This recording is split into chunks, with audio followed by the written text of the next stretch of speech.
ठीक है ठीक है। तो आपने कितना कौन सी कर ली थी, सेवेंथ? 6 नंबर की हो गई है, 7 की।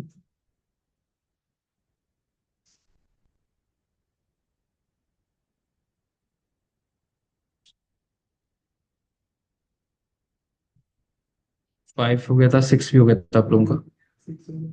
6 हो गई। 6 वाला करवाया था आप या आपने करा था अकेले? सर मैंने ट्राई किया था तो सर ये अभी तक आपने कराया नहीं वाला, आपने ट्राई देख करने को लेते कहा हैं। था वैसे। अच्छा। ठीक है, तो देख लेते हैं 6 को कैसे कंप्लीट करना है। सो सबसे पहले आप चेक करिए कि वर्ड आपका जो है वो रिफ्लेक्ट कर रहा है या नहीं कर रहा है। तो उसके लिए आप कुछ भी ऐड कर दीजिए रैंडमली यहाँ पे, जैसे हैकर @1 2 3 4। तो सोर्स कोड में तो रिफ्लेक्ट नहीं कर रहा है, कंट्रोल यू करके देखेंगे तो आपको यहाँ पर दिख रहा है। हाँ, ये वाला किया था परफॉर्म हमने, मैंने आपको बताया था ना कि आपको कैसे करना है ये। आप सबसे पहले यहाँ पर लास्ट में डबल कोट्स लगा दीजिए, क्योंकि आपको पेलोड इसको देख के बनाना पड़ेगा। अब इसको बनाने के दो तरीके बताए थे आप लोगों को मैंने। पहला था कि आप यहाँ पर देखिए कि स्क्रिप्ट ऑलरेडी यूज हो रहा है, तो आपको दोबारा से स्क्रिप्ट लिखने की जरूरत नहीं है। आप यहाँ पर डायरेक्टली लिख दीजिए कि मुझे अलर्ट फंक्शन को एग्जीक्यूट कराना है। उसके लिए आप पहले तो एक सेमीकोलन लगा के जो ये पहले वाला पार्ट है उसको बंद कर दो। सेकंड चीज इसमें आप करोगे, जो करोगे वो है, यहाँ पर आप ऐड करो जो फंक्शन आपको एग्जीक्यूट कराना है, जैसे कि अलर्ट। तो आपने अलर्ट लिख दिया यहाँ पे, जो भी नंबर या जो भी वैल्यू डालना है वो डाल दीजिए। उसके बाद क्या करेंगे, सेमी कोलन। और फिर लास्ट में भी आप क्या लगा सकते हैं, ये डबल कोट और एक सेमी कोलन। इस तरीके से क्या होगा कि आपका जो अटैक है वो रन होना चाहिए, और यहाँ पर आपको रिफ्लेक्शन उसका देखने के लिए मिलेगा। क्यों मिला, तो कंट्रोल यू करके चेक करके देखिए कि जब आपने ऐसा लिखा तो हुआ क्या। सबसे पहले तो ये वेरिएबल के अंदर वैल्यू आके क्लोज हो गया। सेकंड, इसी के अंदर आपने एक और दे दिया अलर्ट, फिर उसको भी क्लोज कर दिया। फिर थर्ड आपने प्रोवाइड कर दिया यहाँ पे इस तरीके की वैल्यू। तो इस चीज़ का कोई फर्क वैसे पड़ा नहीं है। तो इस चीज़ को दो या ना दो उससे कोई फर्क वहाँ पर नहीं पड़ रहा है। अगर आप इसको हटा के भी देखोगे तो आपका जो पेलोड है वो मोस्ट प्रोबेबली वर्क। ओके, यहाँ पर नहीं कर रहा है, ठीक है। तो डबल कोट्स लगा देते हैं। डबल कोट्स लगाते ही वर्क कर रहा है, कि वो उसको क्लोज कर देगा जो भी आपने वैल्यू दिया होगा। कंट्रोल यू करोगे तो ये वाला जो डबल कोट्स है उसने एक वाले को क्लोज कर दिया। तो लास्ट में सेमीकोलन की जरूरत नहीं थी, बट डबल कोट लगाओगे तो हो जाएगा। तो एक ये वाला हो गया कॉन्सेप्ट इसका। दूसरा इसी के अंदर बनाया था कि अगर आपका ऐसे वर्क नहीं कर रहा है तो आप क्या करोगे, पहले क्लोजिंग स्क्रिप्ट टैग लगाओ। उसके बाद फिर आप अलर्ट जो भी फंक्शन है वो आप मेंशन करो, और फिर आप एक मतलब सॉरी, पहले क्लोजिंग लगाओ, फिर स्टार्टिंग लगाओ, फिर अलर्ट, और फिर क्लोजिंग दोबारा से लगा दो। तो ये भी एक टेक्निक है, इसको भी आप लोग ट्राई कर लेना यहीं पे। ठीक है। तो ये वाला कॉन्सेप्ट हो गया आपका कंप्लीट यहाँ पे। अब सेवेंथ वाले एग्जाम्पल पे आ जाइए। सेवेंथ वाला किसी ने ट्राई किया? सर मैंने किया था तो वो नहीं होगा। हम्म, विनोद आपने ट्राई किया सेवेंथ वाला?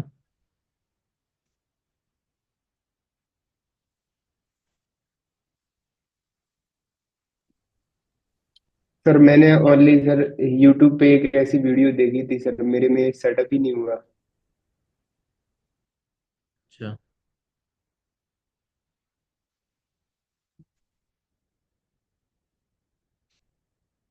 चलो कोई नहीं, सेटअप नहीं हुआ तो क्या ही करें। तो एग्जाम्पल नंबर 7 पे पहले चेक करिए आप कि आपका जो पेलोड है वो रिफ्लेक्ट कर रहा है या नहीं कर रहा है। मैंने कुछ भी दिया हैकर@1 2 3, वो सोर्स कोड में तो नहीं कर रहा है, सॉरी यहाँ पे वेब पेज पे तो नहीं कर रहा है। सोर्स कोड में जाके अगर आप चेक करोगे तो आपका दिया हुआ वर्ड यहाँ पर है। अब इसको यहाँ से बाहर निकाल कर एग्जीक्यूट कराना है। तो क्या प्रॉब्लम आ रही है बताओ? वेट वेट करके दीजिए। क्या करूँ, क्वेरी ऐड करूँ? इससे कुछ भी नहीं। ये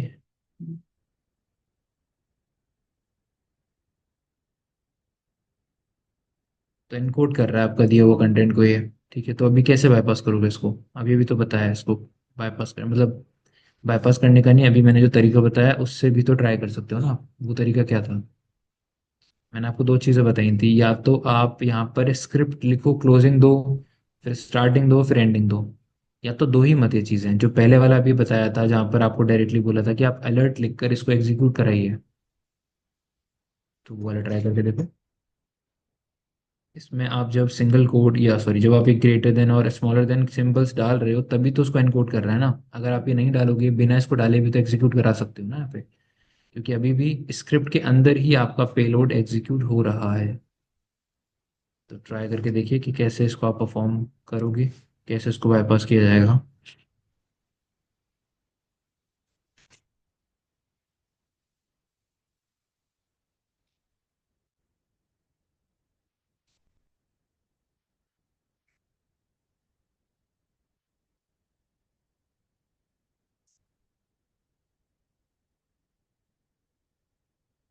तो क्लास चल रही है, आओ।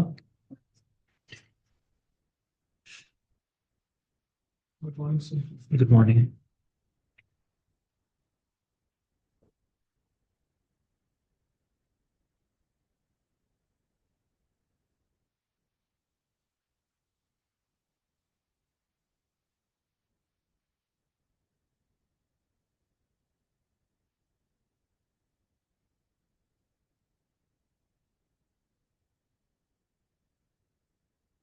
जो एग्जैक्टली आपने पहले वाली टेक्निक में यूज करा था, वही वाला यहाँ पर ट्राई करके देखिए। जो अभी बताया मैंने आपको, अलर्ट वाला कैसे आप प्रोवाइड कर सकते हैं।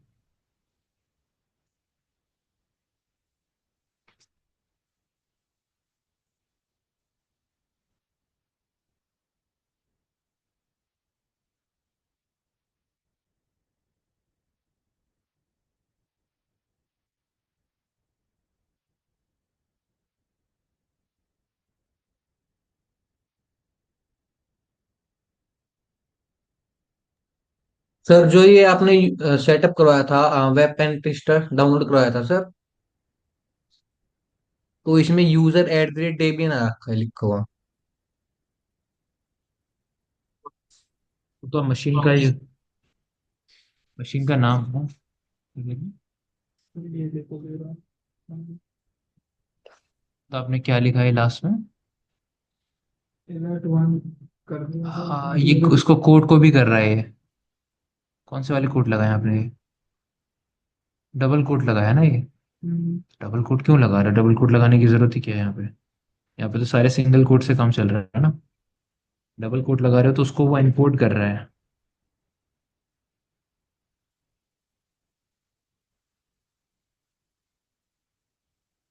फिर ये सेटअप कैसे होगा वैसे, ये वाला? ये मशीन है, यही तो है उसका सेटअप। आप इसको हाँ। बस अपने इसको रन करो, IF कॉन्फ़िग करो, यहाँ पे IP आ जाएगा, IP चेक करो और उसको अपने ब्राउजर पे रन करो बस। ठीक है ठीक है।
सर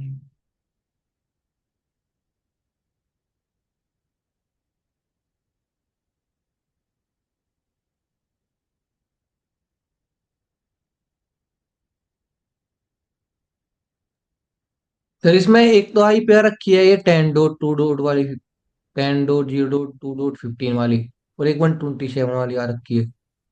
कौन सी डालनी तो पड़ेगी सर इसमें आपने से? आपने उसको ब्रिज पे कनेक्ट नहीं करा होगा ना, नेट पे रखा होगा इसलिए आ रही है वाली। ये आप भी उसको कनेक्ट करना पड़ेगा? बंद करके एक बार ब्रिज पे करके स्टार्ट करके देखो। ठीक है सर।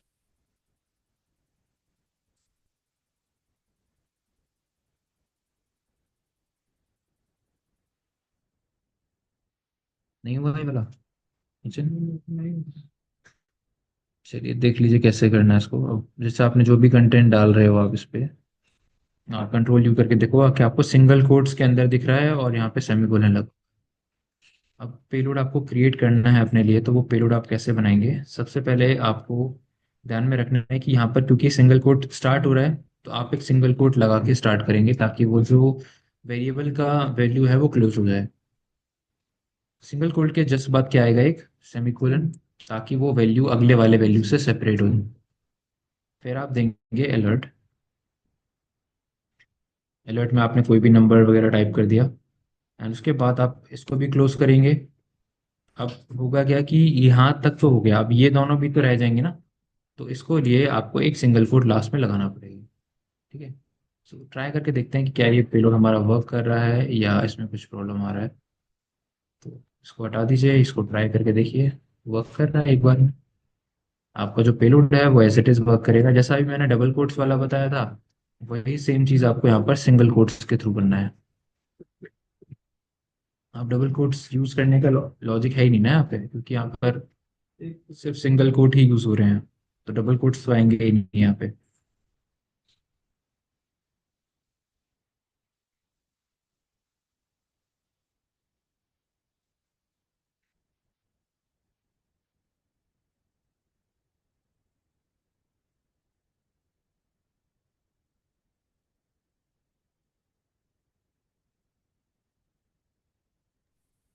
सर हम ये अलर्ट प्रिंट करा रहे हैं सर, तो ये अलर्ट क्या हम लोग अलर्ट मतलब? का जो फंक्शन है ना वो एग्जीक्यूट करा रहे हैं। हाँ जी। तो क्या इस मतलब ये जो ये है हैकर @123 इसके बाद में आएगा या इसके अंदर ही आएगा वो? आपको अगर hacker@123 डालना है तो वो डाल दो, क्योंकि जो मेन चीज़ है वो अलर्ट एग्जीक्यूट कराना है, तो ये आप डालो या ना डालो उससे कोई फर्क नहीं पड़ेगा। जैसे अगर आप मैंने इस बार एग्जीक्यूट कराया, इसका आप कंट्रोल यू करके देखोगे तो यहाँ पर आपको ये ऐसा दिखेगा कि वेरिएबल की वैल्यू नल है क्योंकि उसके अंदर कुछ है नहीं। फिर उसके बाद अलर्ट आपने दिया हुआ है और उसके बाद एक नल वैल्यू और सेट है यहाँ पे जिसका कोई मतलब नहीं है। तो ये चीजें आप सेट कर सकते हो जिन चीजों का कोई मतलब यहाँ पर है नहीं, तो उससे कुछ फर्क नहीं पड़ेगा कि आप यहाँ पर वैल्यू दे भी दोगे तो भी फर्क नहीं पड़ेगा। मान के चलो यहाँ पे मैं लिख भी दूँ कुछ, जैसे फॉर एग्जांपल मैंने लिखा test123, इसको लिखने के बाद भी एंटर करोगे आप तब भी आपको वही वैल्यू देखने के लिए मिलेगी, क्योंकि कंट्रोल यू करके देखेंगे आप तो आपको दिखेगा कि हाँ यहाँ पर टेस्ट दिया हुआ है सेमीकोलन, फिर अलर्ट सेमीकोलन। तो आप कैसे भी दे दो, बस आपका जो वैल्यू है वो इन दो सिंगल कोट्स के बीच में आने वाला है, ये आपको ध्यान रखना है। ये सिंगल को तो जो है क्लोज करनी जरूरी है इसमें? हाँ, वो सिंगल कोड आपको क्लोज करना जरूरी है और उसी से अपना पेलोड स्टार्ट करना भी जरूरी है, अदरवाइज ये चीज क्लोज नहीं होगी आपस में। जैसे आपने एसक्यूएल इंजेक्शन में करा था वैसे ही कॉन्सेप्ट है इसका, कुछ नया नहीं है। जैसे आप एसक्यूएल इंजेक्शन में कर रहे थे सारी चीजें, वैसे ही कुछ आपको यहाँ पर भी परफॉर्म करके देखना है। ठीक है सर।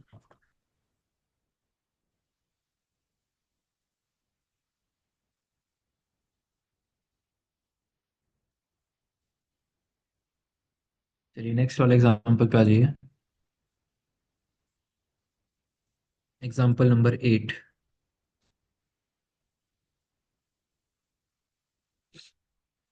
अब इसमें पैरामीटर देने की जगह कहाँ है? यहाँ पे डाल के देखिए कि आप जो दे रहे हैं वो रिफ्लेक्ट कर रहा है या नहीं कर रहा है। अगर कर रहा है तो यहाँ पर अपना पेलोड एग्जीक्यूट करने का ट्राई करिए। इसके अलावा कोई और जगह भी हो वो भी देख लेना।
अरे ये तो ग्रेटर देन और लेस देन के साइन को कुछ रैंडम वर्ड में चेंज कर दे रहा है।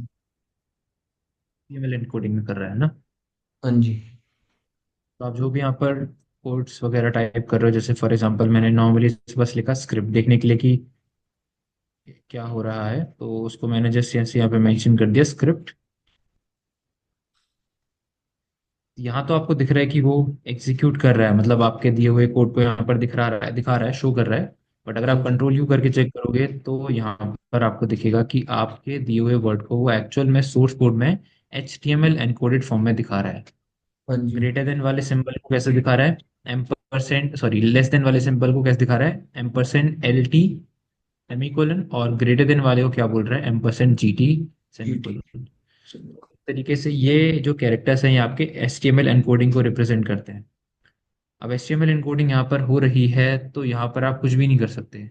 अगर आप देखो हेलो के आसपास कहीं स्क्रिप्ट लिखा हुआ है, नहीं। जैसे पहले लिखा हुआ था तो वो भी नहीं ट्राई कर सकते इसमें।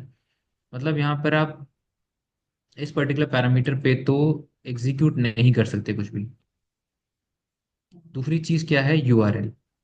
चेक करके देखिए कि अगर URL पे मैं कोई भी पेज डालता हूँ, जैसे मैंने स्लैश करके कुछ भी जोड़ दिया एंड में, ABCDEF करके कुछ भी जोड़ दिया, एंटर करिए, देखिए कि क्या आपका जो दिया हुआ वर्ड है ABCDEF, क्या ये कहीं रिफ्लेक्ट हो रहा है या नहीं हो रहा है। क्योंकि देखो पेज तो वही ओपन हुआ है अभी भी, हाँ पेज जी। में कोई चेंजेस नहीं है। बस चेक करना है कि क्या ABCDEF वर्ड यहाँ पर कहीं दिख रहा है।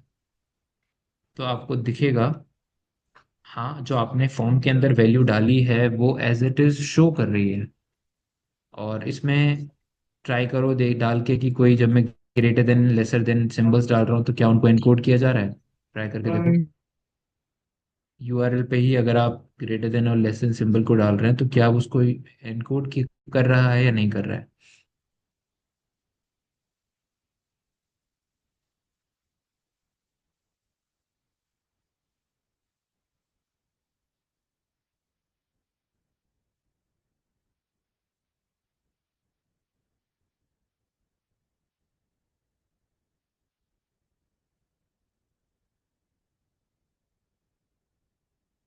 हाँ, कर नहीं रहा। नहीं कर रहा ना। चलिए नहीं कर रहा तो फिर आप ट्राई करके देखिए, जैसे मैंने अगर यहाँ पे मान के चलो ग्रेटर देन लेस देन का सिंबल डाल दिया ऐसे ही बस चेक करने के लिए, और कंट्रोल यू करके देखेंगे अगर आप लोग, तो आपको दिख जाएगा कि उसको एनकोड नहीं कर रहा है, एज इट इज वो चीज़ लिख रखी है उसने। अब इसका मतलब है कि आप इसको टारगेट कर सकते हो। और वो करने के लिए क्या करना होगा बताइए। अगर मुझे इस लोकेशन पे ये कौन सा टैग है, फॉर्म, फॉर्म टैग क्लोज कहाँ पे हो रहा है, भी हो रहा सर।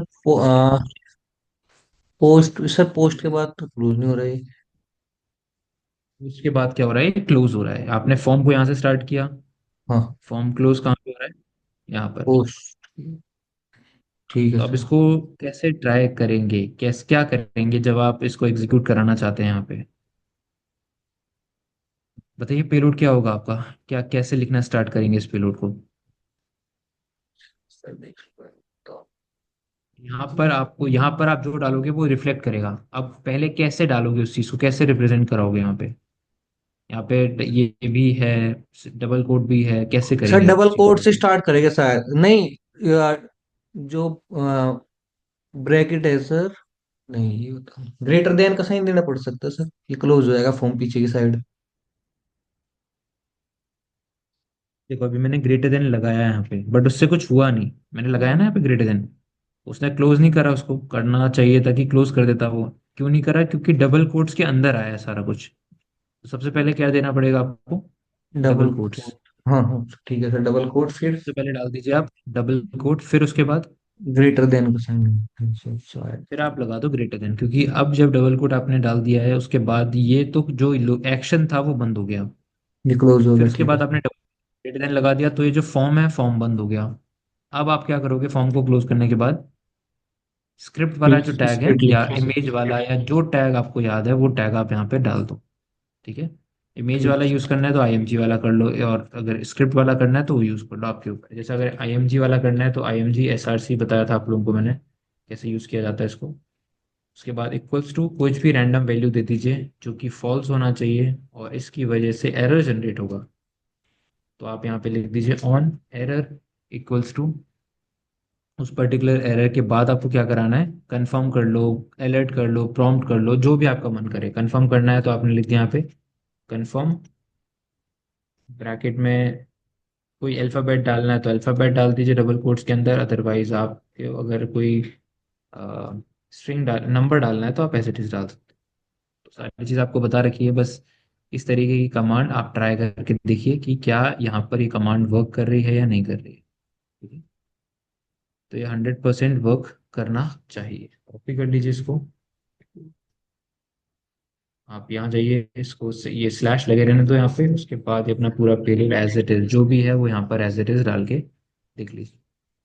तो इस केस में क्या होगा, आपने जैसे पेलोड डालोगे अपना, तो वो पहले तो उस फॉर्म टैग को बंद कर देगा, और फॉर्म टैग को बंद करने के बाद ये डायरेक्टली स्क्रिप्ट टैग को या इमेज टैग को आपके लिए एग्जीक्यूट करेगा, और एग्जीक्यूट करते ही आपको आपका आउटपुट देखने के लिए मिल जाएगा। यही चीज़ आप चाहें तो स्क्रिप्ट वाले टैग से कर सकते हो, उससे भी कोई प्रॉब्लम नहीं है। आपने यहाँ पे लिख दिया स्क्रिप्ट, बंद कर दिया, एंड में जाके ये क्या लगाया था, अच्छा कंफर्म था, ठीक है। उसके बाद आपने कर दिया इसको स्क्रिप्ट, तो ये भी आपका वर्क करेगा। ठीक है, तो ये भी मेथड्स होते हैं, ऐसे भी तरीके होते हैं कि आप किस तरीके से अपने टारगेट वेबसाइट पर यूआरएल के बाद कुछ चीज़ें लिख कर भी वल्नरेबिलिटी निकाल सकते हो, और उसके बाद उसको परमानेंटली बाईपास करने के लिए आपको ऐसे कुछ कैरेक्टर्स यूज करने पड़ेंगे। तो एक्सएसएस में एक चीज़ आपको समझ आ रही है कि पेलोड आपको खुद बनाना पड़ सकता है अपने लिए। ऐसा नहीं है कि आपने कोई वर्ड लिस्ट यूज कर ली और वर्ड लिस्ट के अंदर ऐसा वर्ड आया तो ठीक है, नहीं आया तो नहीं। ये चीजें वर्ड लिस्ट में मिल जाएंगी आपको लिखी हुई, बट मैनुअली जब करोगे तो कॉन्सेप्ट क्लियर होंगे आपके कि ये पेलोड क्यों वर्क कर रहा है, क्योंकि वो पेलोड आपने खुद बनाया होगा। जैसे यहाँ पे पेलोड है आपने खुद बनाया, तो आपको समझ आया कि हाँ मैंने क्यों बनाया ये पेलोड, क्या रीजन था जिसकी वजह से ये पेलोड बनाया गया। तो इसीलिए एक्सएसएस का लिए हमेशा आप सबसे पहले रिफ्लेक्शन चेक करो कि आपका दिया हुआ वर्ड कहीं रिफ्लेक्ट कर रहा है या नहीं कर रहा है। अगर वो रिफ्लेक्ट कर रहा है तभी आगे बढ़िए, नहीं कर रहा है तो उसको छोड़ दीजिए, वहां पर एक्सएसएस नहीं हो सकती। ठीक है, तो इस तरीके की चीजें आपको यहाँ पर देखना पड़ेगा अगर आपको एक्सएसएस जैसी वनएबिलिटीज को टारगेट करना है। चलिए, अब इसमें आई गेस कौन सा बचा है, सर नाइन्थ इसमें वाला अलर्ट वनरेबल वर्क नहीं नहीं है। कर रहा। कर रहा है, कर रहा है, कर रहा हाँ, है। कर रहा है, अलर्ट भी कर रहा है करेगा, सर, कंफर्म। कर रहा है। वो आपके ऊपर है, वो भी ट्राई कर लीजिए। चलिए, अब इसमें जो नाइन्थ एग्जांपल है वो वल्नरेबल नहीं है, आप ट्राई कर लीजिए, ये कम्प्लीटली सेफ है। आप यहाँ पे कोई भी वैल्यू डाल के देखिए, वो वैल्यू रन एग्जीक्यूट कर रही है नहीं कर रही है, ट्राई करके देखो। जैसे यहाँ पे हैकर लिखा हुआ है, ट्राई करके देखिए, हैकर एट द रेट 123 मैंने लिखा है यहाँ पर, कंट्रोल यू करके देखिए, और देखिए कहीं पे भी आपको हैकर एट द रेट 123 लिखा हुआ दिख रहा है, तो आपको दिखेगा कि वो नहीं दिख रहा है आपको कहीं पे भी लिखा हुआ। ठीक है, क्योंकि उस चीज को वो रिफ्लेक्ट नहीं कर रहा है। तो ये कुछ कॉन्सेप्ट्स हैं आपके इस पर्टिकुलर वल्नरेबिलिटी को टारगेट करने के एक्सेसेस के। तो ये लैब मैंने आपको इसलिए कराया ताकि आपको थोड़ा आइडिया मिले। आप लोग ये लैब में बाकी भी वल्नरेबिलिटीज कुछ दी गई हैं, इनको भी ट्राई कर लेना। जैसे एसक्यूएल इंजेक्शन आपको करा रखा है मैंने, डायरेक्टरी ट्रेवर्सल करा रखा है, फाइल अपलोड करा रखा है, कमांड इंजेक्शन करा रखा है। तो जो जो चीज़ें मैंने करा रखी हैं उनको आप लोग ट्राई करके यहाँ पर देख सकते हो। तो कॉन्सेप्ट्स आपके उससे क्लियर हो जाएंगे थोड़े कि कैसे इन वल्नरेबिलिटीज को आइडेंटिफाई और टारगेट किया जाता है। तो ये चीज़ें एक बार आप लोग खुद से ट्राई करके देख लीजिएगा अपने अकॉर्डिंग।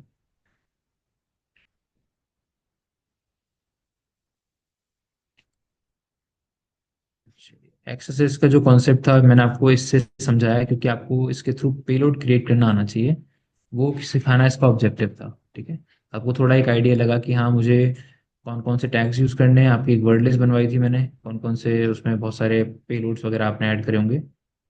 अब इसके अलावा हमें किस तरीके से इस पर्टिकुलर वल्नरेबिलिटी को और एडवांस लेवल तक सीखना है, उसके लिए अब आप वापस से जो कोड्स वगैरह उसको ओपन कर लीजिए। तो इसको एडवांस टारगेट करने के लिए हम लोग वापस से कोड्स वगैरह पे जाएंगे। सही। यहाँ अभी तक जो आपने एक्सएसएस का टाइप देखा वो कौन सा टाइप था? एक्सएसएस के कुछ टाइप्स आपको बताए थे सीएच के अंदर, अभी फर्स्ट क्लास में भी डिस्कस किए थे मैंने। तो अभी जो हमने एक्सएसएस का टाइप देखा वो कौन सा था?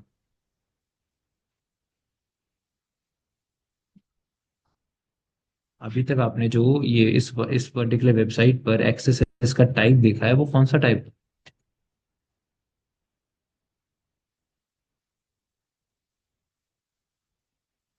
बताइए, कौन सा टाइप था एक्सेस का? कितने टाइप होते हैं?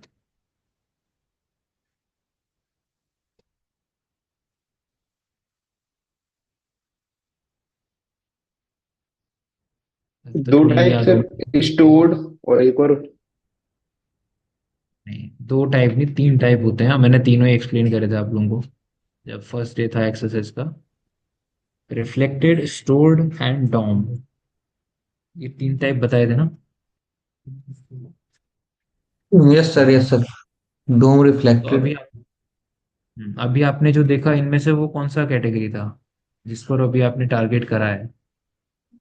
एक्सेस में, इसमें था। ये रिफ्लेक्टेड था। रिफ्लेक्टेड का मतलब क्या होता है कि आप, रिफ्लेक्ट करना सर, मतलब जो हम पेलोड डाल रहे हैं वो दिखाई देना उस पर, रिफ्लेक्ट करने एक तरह से। वही था ना, ये रिफ्लेक्टेड ही तो था यस अभी, है सर, ना? Yes sir. आपने जो पेलोड डाला वही पेलोड आपको यहाँ पर एग्जीक्यूट होता हुआ दिख रहा है। रिफ्लेक्टेड का ऑब्जेक्टिव यही होता है। स्टोर्ड का ऑब्जेक्टिव क्या होता था कि आपका जो पेलोड है वो परमानेंटली सर्वर पे जाके सेव हो गया, एक बार आपने सेव करा सर्वर पे आके सेव हो गया। अब उस पर्टिकुलर पेलोड या उस पेज को जहां पर वो पेलोड पड़ा हुआ है उसको कोई भी एक्सेस करेगा, सभी के ब्राउजर पर या सभी के क्लाइंट मशीन पर वही पेलोड एग्जीक्यूट करेगा। तो ये ऑब्जेक्टिव होता है किसका? स्टोर्ड का। स्टोर्ड को आप कमेंट के फॉर्म में या फॉर्म फिल करके एक बार सर्वर पे सेव कर देते हो तो वो बार बार उन यूजर्स के लिए एग्जीक्यूट करेगा जो यूजर्स उस पेज पर जाने का ट्राई कर रहे होंगे। तो इस कैटेगरी को बोला जाता है स्टोर्ड एक्सेसेस। और डॉम का कॉन्सेप्ट क्या बताया था मैंने आप लोगों को? डॉम बेस्ड एक्सेसेस का कॉन्सेप्ट क्या बताया था? Document object model, Dom.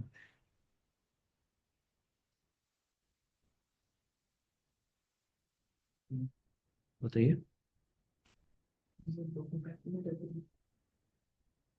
Document में नहीं, डॉक्यूमेंट ऑब्जेक्ट मॉडल एक कॉन्सेप्ट है जावास्क्रिप्ट में जो कि आपको बताता है कि सर्वर आपको कुछ ऐसे डॉक्यूमेंट्स पहले ही साइन कर देता है फर्स्ट रिक्वेस्ट में ही, जो बार बार नहीं भेजता वो आपके सिस्टम की तरफ।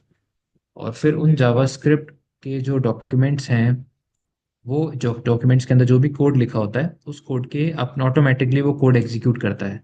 तो उसका ऑब्जेक्टिव ये होता है कि बार बार सर्वर की तरफ नहीं रिक्वेस्ट भेजता है। सर्वर आपको डॉम भेजता है इसलिए भेजता है ताकि वो रिक्वेस्ट बार बार सर्वर की साइड ना जाए, क्योंकि ज्यादा जितनी रिक्वेस्ट सर्वर की साइड जाएंगी उतना बैंडविड्थ कंज्यूम होगा, उतना सर्वर धीरे रिस्पॉन्ड करेगा, आपको उतना टाइम लगेगा आपको वेबसाइट को एक्सेस करने में। तो वेबसाइट को प्रॉपर्ली एक्सेस कराने के लिए डॉम के कॉन्सेप्ट्स को यूज किया जाता है, जहां पर कुछ ऐसे डॉक्यूमेंट्स आपको भेजे जाते हैं जिन डॉक्यूमेंट्स के अंदर जो भी कोड लिखा होता है वो क्लाइंट साइड पर ही एग्जीक्यूट कर जाता है, वो सर्वर साइड नहीं जाता है। ठीक है। तो उस कॉन्सेप्ट को बोला जाता है DOM based XSS, document object model based XSS.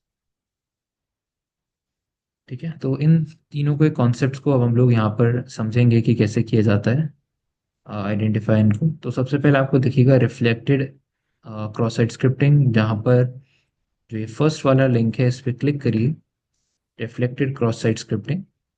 और यहाँ पर आपको फर्स्ट लैब दिख जाएगा इसका, जहाँ पर आपको रिफ्लेक्टेड एक्सरसाइज को टारगेट करना है, आइडेंटिफाई करना है, एक्सप्लॉइट करना है। और इस सिचुएशन में उस जगह पे आपको आइडेंटिफाई करना है जहाँ पर कुछ भी एनकोड नहीं किया जाता, मतलब बहुत बेसिक सा एग्जांपल है, जहाँ पर कोई भी चीज़ एनकोड नहीं हो रही है वहाँ पर आपको एक्सरसाइज को टारगेट करना है। तो ये लैब मेरे ख्याल से आप लोग खुद कर सकते हो। आपको ऑनलाइन वो जो पैरामीटर है वो गेट पे मिल सकता है, पोस्ट पे मिल सकता है।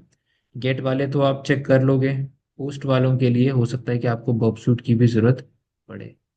गेट तो आपको यूआरएल में मिल जाएंगे, लेकिन जो पोस्ट पैरामीटर्स होंगे वो आपको मिलेंगे सोर्स कोड के, मतलब सॉरी बॉडी के अंदर। और उस बॉडी के अंदर कुछ मॉडिफिकेशंस करने के लिए आपको कहाँ भेजनी पड़ेगी रिक्वेस्ट को? बब स्वीट पे। तो इस बेसिक से लैब को एक बार आप लोग ट्राई करके देखिएगा। इसी के नीचे आएंगे तो आपको इम्पैक्ट इम्पैक्ट वगैरह दिखाया जाएगा कुछ ना कुछ, एंड देन आपको दिखाया जाएगा exploiting cross site scripting vulnerabilities, जिस पर अगर आप क्लिक करोगे तो आपको पता चलेगा कि क्या क्या चीजें हैं जो कि एक्सेस से फायदा उठाया जाता है। सबसे पहला कॉन्सेप्ट क्या है? Stealing cookies. सेकंड आपको दिखाया जाएगा कैप्चर पासवर्ड्स। एंड थर्ड आपको दिखाया जाएगा to bypass CSRF protection. But इन लैब्स को स्टार्ट करने से पहले हमें तीनों को कवर करना है। मतलब एक तो अभी एग्जांपल आपने रिफ्लेक्टेड का देखा, फिर आप एग्जांपल देखेंगे स्टोर्ड का, फिर आप एग्जांपल देखेंगे एक नहीं बल्कि कुछ 4-5 एग्जांपल्स आप देखोगे डॉम के। उसके बाद हम इन 3 लैब पर आएंगे जो आपको ये बताएंगे कि ऑब्जेक्टिव क्या होता है एक्सेस को परफॉर्म करने का, क्या क्या चीज़ें अटैकर परफॉर्म कर सकता है एक्सेस के थ्रू। वो चीज़ें आप बाद में आकर देख सकते हैं। तो अभी वापस चलते हैं, और जो आप लोगों को मैं स्टोर्ड एक्सेस है उसको आप ओपन कर लीजिए। एक एग्जांपल समझ लेते हैं स्टोर्ड एक्सेस का। तो रिफ्लेक्टेड वाला जहाँ पे लिखा था उसके जस्ट नीचे अगर आप देखोगे तो आपको मिलेगा स्टोर्ड एक्सेस या क्रॉस साइट स्क्रिप्टिंग, और उसी के नीचे आपको इसका लैब देखने के लिए मिल जाएगा। सो एक बार जाइए इस कैटेगरी के अंदर, इसको रीड करिए कि क्या होता है। और जो मैंने अभी समझाया था आपको कि हाँ कोई पैरामीटर है, उस पैरामीटर में जो भी वैल्यू आप डालेंगे वो वैल्यू अगर परमानेंटली सर्वर पे सेव हो जाती है तो उसको क्या बोलते हैं? Stored axes. इसको ट्राई करके देखिए, ये वाला लैब ओपन कर लीजिए जिसका नाम है stored axes into HTML context with nothing encoded. इस लैब का भी कॉन्सेप्ट यही है कि यहाँ पर कुछ भी एनकोड नहीं किया गया है, एक सिंपल सा लैब है, और उसको एक्सप्लॉइट करके आपके कॉन्सेप्ट क्लियर होंगे।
XML एक्सटर्नल एंटिटीज XXE, अकेली वल्नरेबिलिटी जहाँ पर आप XML लैंग्वेज के थ्रू पेलोड्स भेजते हो, मेलिशियस पेलोड जो कि आपके फाइल्स को इस सिस्टम पे कोई कमांड एग्जीक्यूट करके आते हैं।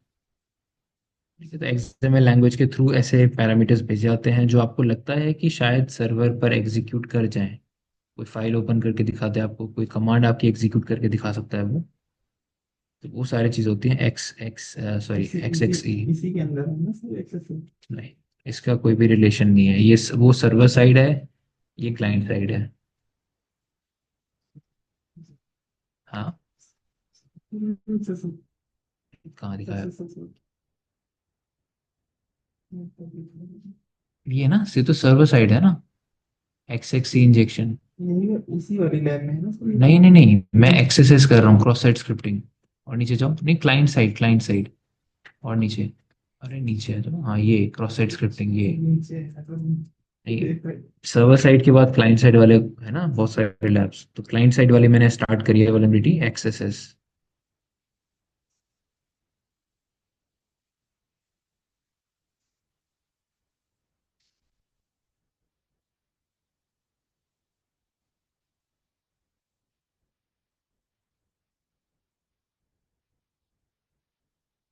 दोबारा बताता हूँ मैं आप लोगों को। जैसे आप एक्सेसेस ओपन करोगे, ओपन करने के बाद नीचे आएंगे तो आपको टाइप्स दिखाए जाएंगे। टाइप्स में आपको मिलेगा रिफ्लेक्टेड। रिफ्लेक्टेड के नीचे यहाँ पर लिंक है जहाँ पर आपको रिफ्लेक्टेड वाली जो लैब है वो देखने के लिए मिल जाएगी। इधर जाओगे, इसका कॉन्सेप्ट पढ़ लेना, और ये लैब है जो मैंने सॉल्व करने के लिए बोल रखा है। ठीक है, अभी ये वाले नहीं करो, अभी आप करो स्टोर्ड वाला। उसी के जस्ट नीचे आओगे तो आपको मिलेगा स्टोर्ड एक्सेसेस। इनकोडिंग नहीं sir, encoding nothing encoded. Non metric. हाँ हो गया।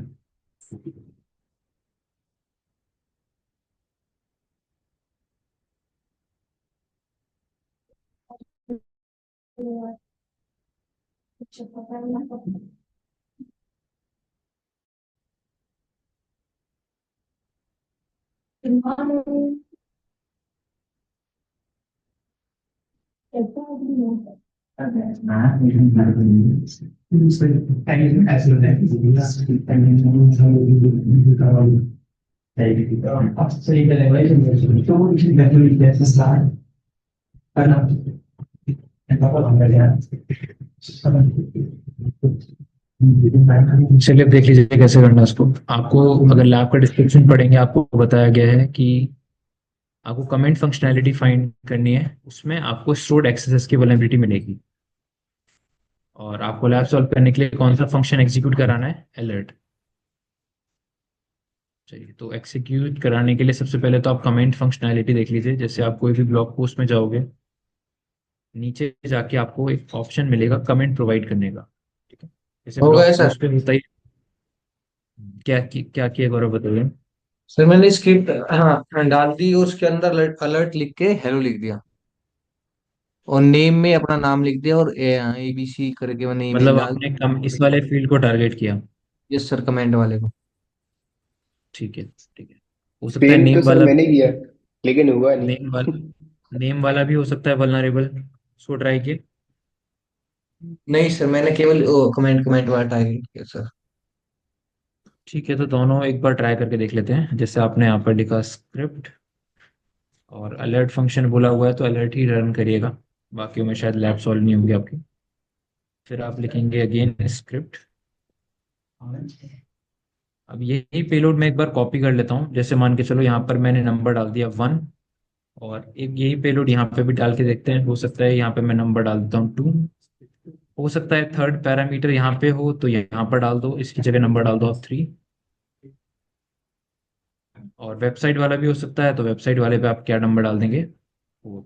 मतलब इस तरीके से आपने यहाँ पर अलग अलग जगहों पर सेम पेलोड डाल दिया। अब अगर 1 आएगा पॉपअप में तो आप समझ जाओगे कि कौन सी फंक्शनैलिटी है, कमेंट। कमेंट आपको नहीं वाले। पता ना, इनमें से कोई भी हो सकती है, वो आपको अब खुद देखना पड़ेगा। तो कमेंट वाली हो सकती है, नेम वाली, ईमेल वाली, या वेबसाइट वाली। तो हर एक जगह पर मैंने नंबर्स डाल दिए। पोस्ट कमेंट पे क्लिक करोगे तो अब आपको यहाँ पे एक एरर दिख रहा है कि वो बोल रहा है कि इस पर्टिकुलर पेलोड में @ नहीं है। तो बेसिकली वो ईमेल पर @ मांग रहा है और वो बोल रहा है कि @ नहीं है, इसलिए ये ईमेल नहीं है और कमेंट हमारा पोस्ट नहीं हो पाएगा। तो मतलब ये पैरामीटर वल्नरेबल नहीं होगा। आप यहाँ पे कोई भी एक ईमेल वगैरह कुछ भी डाल दो। जैसे मैंने डाल दिया abc@abc.com। दोबारा पोस्ट करिए। इस बार भी आपको एरर मिल रहा है। वो क्या बोल रहा है कि ये भी कोई वेबसाइट के URL का फॉर्मेट मैच नहीं कर रहा है। तो आप यहाँ पे भी क्या कर दोगे, HTTP करके कुछ भी वेबसाइट का नाम आप यहाँ पे डाल दीजिए। ठीक है, अब दोबारा पोस्ट करके देखेंगे तो आपका जो कमेंट है वो पोस्ट हो चुका है, लैब भी सॉल्व हो गया, बट रिफ्लेक्शन नहीं आया। रिफ्लेक्शन कब आएगा, जब आप उस ब्लॉग पेज पे वापस जाओगे। जिस ब्लॉग पेज पे आपने कमेंट डाला है उसी पेज पे जब आप या कोई और यूजर भी जाएगा उसी ब्लॉग पेज पे, तो उसको भी वही सेम नोटिफिकेशन देखने के लिए मिलेगी। क्योंकि ये वल्नरेबिलिटी क्या है, स्टोर। मतलब आप एक बार चले जाओ, 2 बार चले जाओ, 10 बार चले जाओ, आपको वो हर बार मिलेगा। और एरर में मतलब नोटिफिकेशन में क्या मैसेज आ रहा है मेरे पास, 1। तो मतलब डेफिनेटली पहला फील्ड तो वल्नरेबल है। हो सकता है सेकंड वाला भी हो, क्या पता। तो उसके लिए आप ओके करिए। नहीं, सेकंड वाला नहीं था वल्नरेबल, तो यहाँ पर आपको उसका उससे रिलेटेड कुछ नहीं दिखाया गया। आपका जो पेलोड था वो रिफ्लेक्ट तो कर रहा है, बट इसको या तो इनकोड कर दिया गया होगा या तो ये प्रॉपरली एग्जीक्यूट नहीं कर पाया है। चेक करना है आपको तो आप Ctrl+U करके चेक करके देख लीजिए। अब इस पूरे सोर्स कोड के अंदर आप देखिए कि आपका दिया हुआ मैसेज कहाँ पे दिख रहा है आपको, यहाँ पर, जिसको क्या किया गया है, कंप्लीटली एनकोड किया गया है। कौन से वाले को, सेकंड वाले को। बट इसी के जस्ट नीचे आपका पैराग्राफ टैग के अंदर आपका जो पेलोड है वो एग्जीक्यूट करा है, जिसके अंदर आपने क्या नंबर डाला था, 1। तो आपने दो ही नंबर डाले थे, एक एक में आपने डाला था 1 और एक में आपने डाला था नंबर 2। 1 वाला एग्जीक्यूट करा है तो मतलब कमेंट फंक्शनैलिटी वल्नरेबल है, बट सेकंड वाला जो नेम वाला था वो वल्नरेबल नहीं था, क्योंकि उसको क्या कर रखा है यहाँ पे, एनकोडिंग कर रखी है। और कौन सी एनकोडिंग है ये? HTML encoding. HTML coding. हमेशा याद रखो HTML एनकोडिंग में जो लेस देन वाला सिंबल है उसको इससे रिप्लेस किया जाएगा, ग्रेटर देन वाले सिंबल को इससे रिप्लेस किया जाएगा। तो ये चीज़ आपको ध्यान में रखनी सर पड़ेगी। इसमें हम थोड़ी सी और चेंजेस कर सकते हैं क्या, जो ये हो जाए? बताइए किस तरीके के। जैसे पहले भी तो हमारी इनकोडिंग हुई थी, HTML इनकोडिंग। हाँ, तो वो कैसे हमने बाईपास करी थी? हमने इसलिए बाईपास कर पाया था क्योंकि ऊपर नीचे स्क्रिप्ट जैसा कुछ लिखा हुआ था। बट यहाँ पे तो ऐसा कुछ लिखा ही नहीं है, यहाँ पे आपका स्क्रिप्ट या ऐसा कुछ नहीं लिखा हुआ है ना। ये आपका ठीक एंकर टैग है, एंकर है, टैग के एंकर अंदर टैग है। ऐसा कुछ यहाँ पर नहीं दिया गया है, इसलिए हम यूज नहीं कर पा रहे इसको। ठीक है सर, ठीक है। चलिए, ठीक है। ठीक है, ठीक है, ठीक है, चलिए। सो ये वाला कॉन्सेप्ट क्लियर हो गया आप लोगों को स्टोर्ड एक्सेसेस का। कि अब डॉम एक्सेसेस की भी बात कर लेते हैं। डॉम एक्सेसेस का जो एग्जांपल है वो आपको एक लैब पीछे जाइए, यहाँ से चले जाओ वो कॉन्सेप्ट वगैरह नीचे आओगे। जैसे भी मैंने रिफ्लेक्टेड वाला खुद कर लेना आप लोग, स्टोर्ड वाला जो एग्जांपल था वो भी मैंने आप लोगों को कराया। अब नीचे आपको मिलेंगे डॉम बेस्ड एक्सेसेस में, जहाँ पर कुछ जावास्क्रिप्ट के ऐसे ऑब्जेक्ट्स यूज होते हैं जो आपके एक डॉक्यूमेंट से कंटेंट उठा के दूसरे पर एग्जीक्यूट कराते हैं। ठीक है, यूजर जो इनपुट देगा उनको इनमें से किसी वेरिएबल के अंदर उसको पुट करके उसको एग्जीक्यूट करने का ट्राई करते हैं। तो यहाँ पर आपको डॉम बेस्ड का जो एग्जांपल्स हैं वो देखने के लिए मिल जाएंगे। ठीक है, तो आप क्लिक करिए उस पर, वहाँ पर अगेन स्टार्टिंग से समझिए डॉम बेस्ड क्या होता है, इस चीज़ को पूरा रीड कर लीजिएगा, कौन कौन से फंक्शंस हैं। जैसे अभी हम लोग जब एग्जीक्यूट करेंगे तो इन फंक्शंस के बारे में समझेंगे, जैसे कि इवैल्यूएट करने के लिए इनर HTML यूज क्या है इन दोनों का, वो आप लोगों को इन लैब्स को करने में समझ आएगा। ठीक है, तो अब यहाँ पर डॉम में एक दो चीज़ें समझ लीजिए। डॉम को जब भी चेक करोगे तो सिर्फ सोर्स कोड चेक नहीं करना है, सोर्स कोड तो समझ लो चेक करना ही नहीं है। डॉम को जब भी चेक करोगे तो आपको इंस्पेक्ट एलिमेंट पे चेक करना है। आपको हर एक चीज़ कहाँ पे चेक करना है? इंस्पेक्ट पे जाके। आपको सोर्स कोड में और वेबसाइट पे कुछ रिफ्लेक्शन नहीं दिखेगा आपके दिए हुए इनपुट का। वो कहाँ पर एग्जीक्यूट कर रहा होगा? आपके डॉम के अंदर। डॉम के अंदर जाके आपको चेक करना है कि कहीं पर आपका दिया हुआ पेलोड, सॉरी, इंस्पेक्ट एलिमेंट पे जाके चेक करना है आप लोगों को कि कहीं डॉम के अंदर आपका कुछ पेलोड अगर एग्जीक्यूट हुआ है तो उसकी वैल्यू क्या है। उस वैल्यू को समझने के बाद आप इसको टारगेट कर पाएंगे। ठीक है, तो ये चीज़ समझ आए आप लोगों को? ये आप लोगों को भी ट्राई करके देखना पड़ेगा कि जब आप डॉम बेस एक्सेस ट्राई करोगे तो उसमें आपको बार बार इंस्पेक्ट एलिमेंट पे जाके सारे काम करने पड़ेंगे।